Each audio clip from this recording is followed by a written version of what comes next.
Hello મિત્રો, જય માતાજી, જય રામદેવજી મહારાજ. બધા યુટ્યુબ ફેમિલી મિત્રોને ખુશ રાખે એવી પ્રાર્થના. તો મિત્રો, મારા નવા વ્લોગમાં આપનું બધાનું સ્વાગત છે. તો મિત્રો, આજ હું તમને એક એવા વ્યક્તિની મુલાકાત કરવા માગું છું કે આપણે આવ્યા છીએ અત્યારે બગદાણા ગામે. તો બગદાણા ગામની અંદર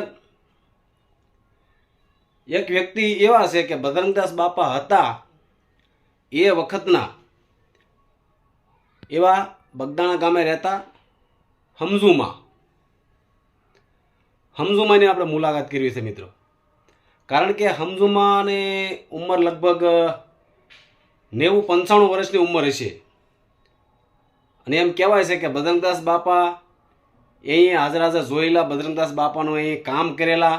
આશ્રમની અંદર બધા કામ કરવા જતા, દાડીએ જતા બજરંગદાસ બાપાના આશ્રમમાં. બજરંગદાસ બાપાની જુવાનીમાં પણ આ હમઝુમાએ બજરંગદાસ બાપાને જોયેલા.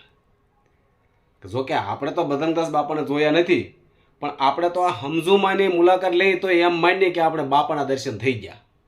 કારણ કે મારી ઉંમરના વ્યક્તિ તો લગભગ બજરંગદાસ બાપાને જોયા નહીં હોય, પણ આપણે બગદાણા ગામે રહેતા એવા હમઝુમાની મુલાકાત લેવી છે. અને હમઝુમાએ બજરંગદાસ બાપાને જોયેલા છે, એને હયાતમાં બજરંગદાસ બાપા હતા.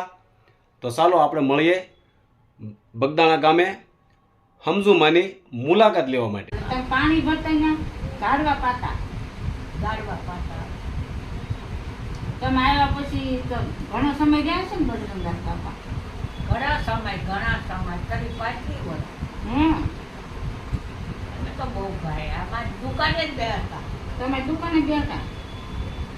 ના સોળ પગલા હતા, ના બેહવા આવે તમારે સોડા 3-4 દાચી સોડા ભરી અમે અહીંયા રાખીએ. પછી બધાને પાઈ ન પીવે ની બાઈ બેન ન પીવે ભાઈઓ બાપા એમ કહેતા દેવા મારા બહુ જાતું અમારી તારે જૂનું મંદિર હશે ને ઝાડવા નાના ઝાડવા ઓટો અવડો મોટો હતો, મોટો ઓટો હતો. રોયા આ બધું ઓલી આવીને છે આંધળીએ કરી બધું પાડી ઓટો હતો અવડો અમારે. બાપુના 16 પગલા હતા. બાપુએ પગલા રાખ્યા, પાડ્યા, પછી કંડારી નાખી. તમને પૈસા આવતા હશે? પાણી ભરતા હતા બાપા? પાણી ભરવાના દાડીએ ગયા હોય તો આ બોટલ કેળવા આવતી. તમને નામ હતા મારા બધા. 300 માં બાયું થાય, 250 થાય, 200 થાય. બધાના નામ હોય તે વાંચી પછી બોલાવા આવે. કાંઈ પાણી ભરવા જવાનું છે, ઝાડવા પાવા. એવું દાડવા ખાવા. આશ્રમને ફરતે વાડ હતી ને એ વખતે તો વાડ હતી પડતે વાડ હતી વાડ. પછી ચાલે મેર વાડ અને આવડું સીંડું અને મોટો જબર હોદગાર હતો. હોદગાર આવે એમાં નાવાનું, પેલા નાઈ લેવાનું, કઈને ગુડા ઓટું, પછી પાણી ભરવાનું. પેલા બાપા નાઈ, નો નાઈ એનો ભાઈ જો ભાઈ બાપા કે ધૂપકા ખવડાવે. બાયું કે અમને મૂડી જાવું, મને તરતા આવડે એટલે હું તો પીવું નહીં, હું તો તરી લીરી જાઉં. પછી એ ભીને લૂકે પાણી ભરવાનું આખો તમારે જે ખાવું હોય કરે. શેરો કરીએ, શેરો આખો ડબ્બો ઠલે ભીનો કે બાયું સારું શેરો કરે, અડદની દાળ ને રોટલા. શેરો થાળીઓમાં ઘી પીતા ગામની આવ્યો શેરો. તમે તમારા હાહરિયામાં આવ્યા બગદાણામાં, તે પછી કેટલા વર્ષ બાપા રહ્યા? તમારા પર બાપા કેટલા વર્ષ રહ્યા? બાપા રહ્યા રાત ટાઈમમાં પીસળિયો હતો, બધા હતા. મારે કરી 35 વર્ષ બાપા રહ્યા. બાપાને મેં બહુ કર્યા. મને પણ 4 પોતે હતા. મારા દાદાના ભાઈબંધ હતા ને? ખોડા દાદાના. તમારા જેઠના? હા, તમારા દાદાના ખોડા દાદાને થાપો માર્યો. તું વાલા કોઈ દી તકી નહીં થાપે. બાપા મરી ગયા પછી વાતો હાવ જ ભાયા બાપાએ. તમારા દુકાને બહુ બેહવા હતા? અમારે દુકાને કાયમ 5 વાગે ચા, 9 વાગ્યા 10 વાગ્યા લગી બે હમ. ખુરશી નાખી ના બે. અને બધાય ખબર કે આ આગલી બાપા આવ્યા ને સોડા પીએ, બધા સોડા કોકા બધા ખાલી ભરતભાઈ કે આમાં દુકાનનું પાન બહુ ખાતા. હમ. પાન બનાવ્યા પાન બનાવ્યું કે હે. પાન ખાતા રહે ને આ બધું બગાડે કેવો ગોબરો બાપા એમ કેતા. ખાવા બે તોય 2-4 આદમી હોય અને ખાય તે હાચે હાચે આ બધું બગાડે. પેલા એ તમને કોઈ લે હું તકે નહીં બાપા તમતાર ખાવ એવું બધાને થાય. બાપા તો લેનમાં જ આવો હે. લોડિયું તપાણી ભરવા આવ્યો બંડી પગાવે. હમ. આમાં જોઈ તો આમાં કાંઈ પૈસો નથી, તમને હું દેવું એમ કેતા. આજ થાય ત્યાં તો પૈસાની છે કે શીશા ભરાય. હમ. આપણે ભાળી બીજું પાછળ હતું. એ બધું તમે નજરે જોયું.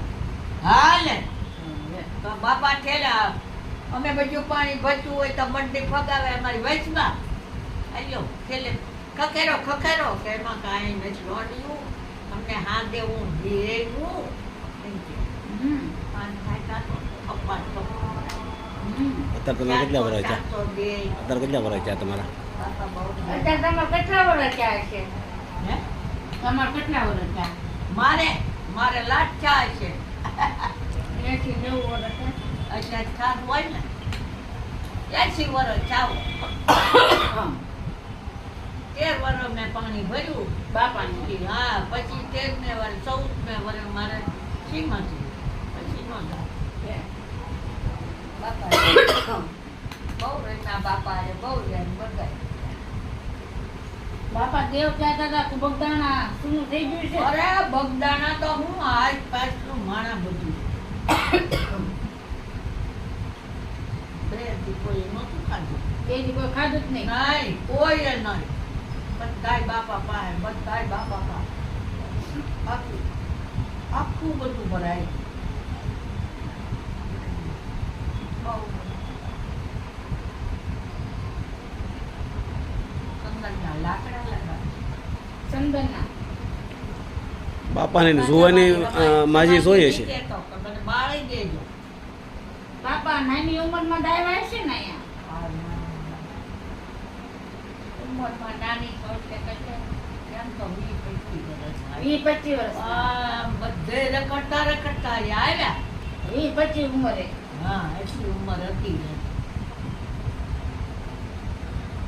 આ ઓટો છે બાપાનો હામો બજરંગદાસ બાપા હનુમાનજી બેઠા ના બાપા 11 વર્ષ ન્યા ગયા. આ મંદિર નું ન્યા. હા હામું મંદિર. પછી અહીંયા આવ્યા. પછી પાછા હરજીવનભાઈ હતા એને ઘરે 107 વર્ષ ગયા. પછી એક લેણા વાળો ભાઈ આવ્યો એનું નામ તો કાંક સારું છે ગોવિંદ. ગોવિંદભાઈ. હા ગોવિંદ સમાડી વાળા. તમારી પછી આવ્યો એટલે કાંઈ બોલે ને કાંઈ ચાલે કે કેમ ગોવિંદ મુંદાઈને આવ્યો ને કે બોલ બધું હતું વેચીને બાપાને પૈસા દેવાનું હતું એટલે બધું વેચીને હું તો આવ્યો. બાપા આવ્યો બાપા વચ્ચે કે તું તારે ઘરે આ બધું વેચીને બોલે મને પૈસા દેવાય તો બાપા મેં કીધું તો મારી માનતા હતી તો કે નહીં પૈસા લઈ જા તારું હોય એ બધું લઈ દે. અત્યારે બધા દર્શન કરવા આવે તમે તો એમને નજર જોયા. તમે એમનું કામ કર્યું બધું. તમારે તો ત્યાં દર્શન નું જોયું. મારે ક્યાં દર્શન અમારે કોઈને દર્શન જરૂર નથી. હા તમે તો આપો મેં બધું હારે ખાધું હા મારે ખાધું પાણી તમને પૈસા હોય તો પેલા પાણી ભરવાના. પછી તમારે ક્યાં કઈ દર્શન મળ્યું? પછી કાંઈ નહીં. લુગડા જો સમે ઉતાણી હોય તો ખજૂર ભરી દે હાંડા ખજૂરના હાંડા. પાણી ભરવો એટલે હાંડા હા ભરવાના. આખા હાંડા બની દે. ખજૂર ડાળિયા અને મમરા બધું દઈ દે. ત્યાં બહુ માણા આપવું બહુ દેવા. તો જો મિત્રો આવી રીતની સમજુમાની વાતો હતી. કારણ કે 90-95 વર્ષની ઉંમરના હમઝુમાની આપણે મુલાકાત લીધી અને આપણે બાપા વિશે બધી આપને માહિતી આપી. કારણ કે એ તો બાપા સાથે રહેલા અને બાપાના કામ કરેલા, બાપાના આશ્રમમાં પાણી ભરવા જતા અને બાપાની જુવાનીમાં પણ એ બાપાને જોયેલા. હે તો આવા માજીની મુલાકાત લીધા પછી તમને કેમ મજા આવી? કે જો તમને ભાઈ વિડીયો અમારો ગમ્યો હોય તો બાપા સીતારામ લખી નાખજો કોમેન્ટમાં અને લાઈક કરી દેજો, કોમેન્ટે પણ કરજો. પણ બાપા સીતારામ લખવાનું ભૂલતા નહીં મિત્રો. પણ હા, એક વાત ખાસ ધ્યાન રાખજો કે આવા નવા વિડીયા જોવા માટે મિત્રો મારી ચેનલને તમે સબસ્ક્રાઈબર તો કરી જ નાખજો. ઓકે, બાપા સીતારામ.